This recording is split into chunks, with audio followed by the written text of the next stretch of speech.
நீங்கள் பார்க்க கூடாது. நிறைய நேரங்கள்ல நமக்கு நிறைய காரியங்கள் செய்யணும்ன்ற ஒரு வாஞ்சை இருக்கும். வேலையில இருக்கட்டும், இல்ல சபையின் காரியங்கள்ல இருக்கட்டும், நிறைய ஆசை இருக்கும். ஆனா அதே நேரத்துல ஒரு பயமும் இருக்கும். அவங்கள மாதிரி எனக்கு பாட தெரியாது, அவங்கள மாதிரி எனக்கு பிரசங்கம் பண்ண தெரியாது, அவங்கள மாதிரி எனக்கு கம்ப்யூட்டர் நாலேஜ் இல்ல, வேலை செய்யற இடத்துல அவங்கள மாதிரி எனக்கு பெர்ஃபார்மன்ஸ் வராது அப்படின்னு நம்மளையே நம்ம வந்து டீக்ரேட் பண்ணிக்குவோம்.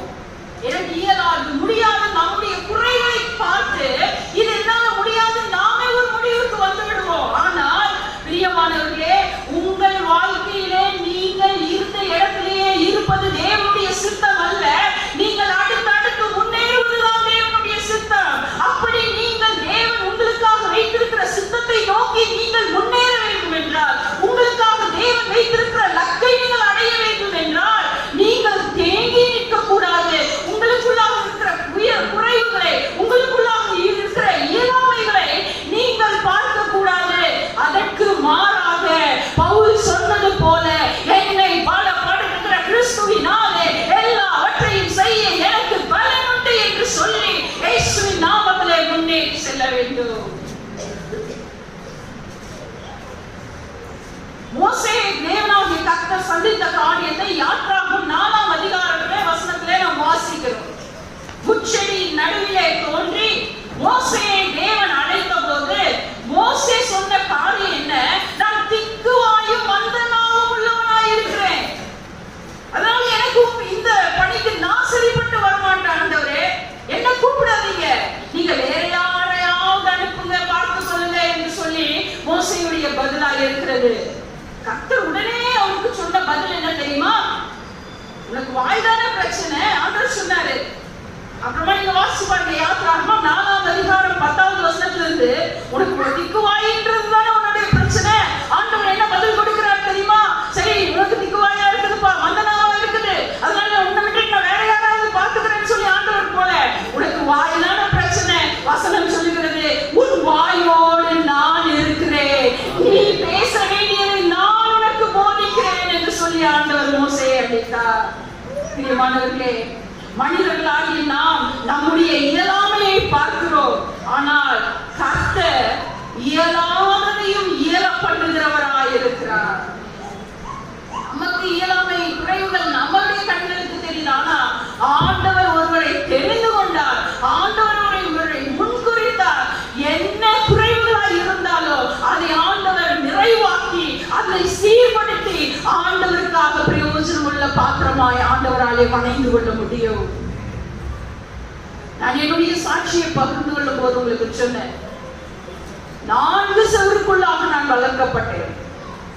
பர்தா சிஸ்டத்துல தான் வளர்க்கப்பட்டேன். பர்தா என்ற ஆணையை அணிந்து கொண்டு நான் வெளியே செல்ல வேண்டும். கைகளுக்கு கிளவுஸ், கால்களுக்கு சாக்ஸ், கண்கள் மாத்திரம் தான் வெளியே தெரியும். யாரோடு பேசுவதற்கு அனுமதி கிடையாது. சுப நிகழ்ச்சிகளுக்கு எங்களை கூட்டிட்டு போக மாட்டாங்க, துக்க வீடுகளுக்கு எங்களை கூட்டிட்டு போக மாட்டாங்க. எங்கள் வீட்டுக்கு யாராவது உறவினர்கள் வந்தாலும் கூட நாங்கள் உடனே சென்று எங்கள் அறையின் கதவை பூட்டிக் கொள்ள வேண்டும். பெண்களாக இருந்தாலும் சரி, நெருங்கிய உறவினர்களோடு பேசுவதற்கு மாத்திரம்தான் அனுமதி. இப்படியாக 4 செவருக்குள்ளாக நான் வளர்க்கப்பட்டேன். கர்த்தராகிய இயேசு கிறிஸ்துவை ஏற்றுக்கொண்டு அவருடைய ஊழியத்துக்கு என்னை அந்த ஏற்றுக்கொண்ட உடனே அந்த ஊழியத்தை செய்ய வேண்டும் என்ற ஒரு வாஞ்சை ஆவியானவர் என் உள்ளத்திலே ஏற்படுத்தினபடியால் என்னை அர்ப்பணித்த போது எனக்கும் கூட இந்த மோசேயை போல அப்படிப்பட்ட கேள்விகள் தான் வந்தது. என்னால் முடியுமா? நான் எப்படி ஊழியம் செய்வது?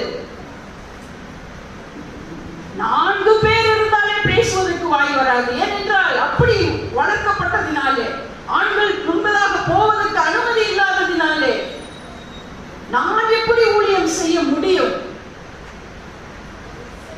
என்ற கேள்விகள் எனக்குள்ளே இருந்தது.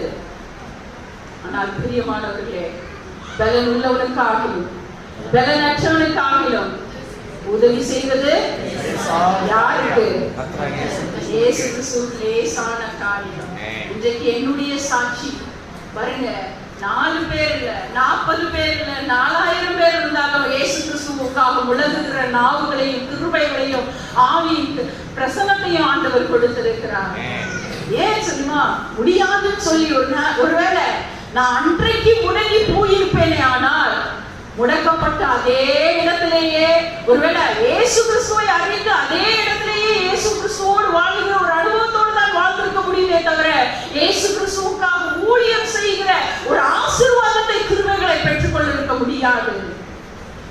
நமக்கு ஆண்டவர் ஒரு பெரிய ஒரு ஸ்தானத்தை, ஒரு இடத்தை ஆயத்தம் பண்ணி வைத்திருக்கிறார்.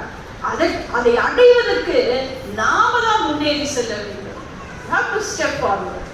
நீங்க அடுத்த அடி வைக்க உங்களுடைய அடைகளை உறுதிப்படுத்தும்படி கர்த்தர் உங்களோடு கூட இருக்கிறார். உங்கள் கரங்களை பிடித்து நடத்தும்படி கர்த்தர் உங்களோடு கூட இருக்கிறார். நீங்கள் தயங்கி தயங்கி பயந்து பயந்து உங்கள் குறைகளையும் உங்களுடைய இயலாமைகளையும் பார்த்து கொண்டு நீங்கள் பின்தங்கியே இருப்பீர்கள். ஆனால் நான் சொன்னது போல அதே நிலைமையிலே தான் இருக்க வேண்டும். ஆண்டவர் என்னோடு கூட இருக்கிறார். அவருடைய பலத்த கைகள் என்னோடு, அவருடைய ஓங்கிய புயங்கள் என்னோடு இருக்கிறது. அவர் என்னை நடத்துவார். நான் போகும் வழியே அவர் அறிந்திருக்கிறார் என்று சொல்லி உங்களுக்காக தேவன் வைத்திருக்கிற ஒரு இலக்கை நீங்கள் அடையும்படி முன்னேறும் பொழுதுதான் கானான் என்ற சுதந்திரத்தை இஸ்ரவேல் ஜனங்கள் அடையும்படியாக முன்னேறினார்கள் என்று பார்க்கிறோமே. நாமும் முன்னேறும்படியாக நாமும் ஆண்டவருடைய ஆசீர்வாதத்தை நாம் வாழ்க்கையில பெற்றுக்கொள்ள வேண்டும். அல்லேலூயா.